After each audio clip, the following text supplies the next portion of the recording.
Hi, over the next few minutes I'd like to share with you some routines that I use with my classes of very young learners which I think you might also find very useful. But before we do that, let's start by thinking about why routines are useful for classes of young learners. We can use routines to get very young learners' attention. Very young children have very short attention spans, and as teachers we need tools which we can use to get a student's attention back once it may have wandered. Routines also help children feel secure. Children like to predict what's going to happen next, and routines are one way of making sure that they can. Routines can also help children learn English. If our routines are in English, they'll help with our students' pronunciation and general language acquisition if they're contextualized. Now let's look at some routines. This first type of routine I'm going to show you is called a distractor, called Sleeping Lions. This makes sure that the children are engaged when there actually isn't anything for them to do.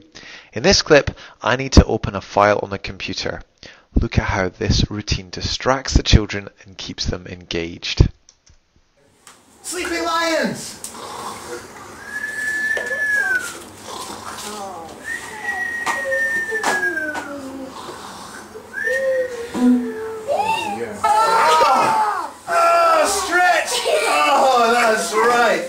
Very good. And stand up. Good. Make us.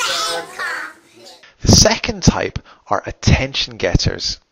As I said at the start, very young learners' attention often wanders, and singing a song with actions is one way of getting their attention back on you. At the beginning of this clip, you can see the children starting to lose focus. The song with actions gets this back.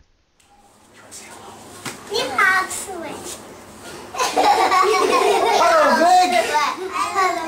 That's right!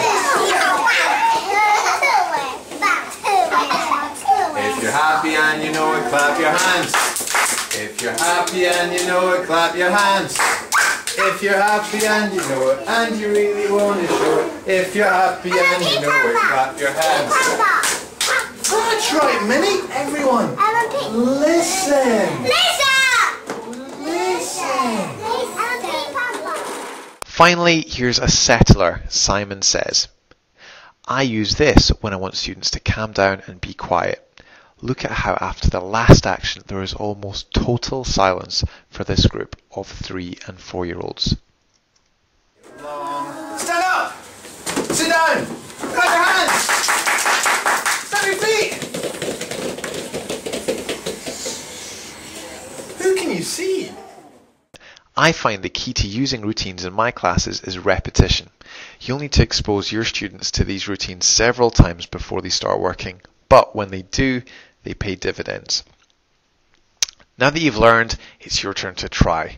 Take a lesson plan from next week, pick at least 2 routines which you've seen here or adaptations of these, and get ready to try these face to face and then apply them in your own classes with very young learners.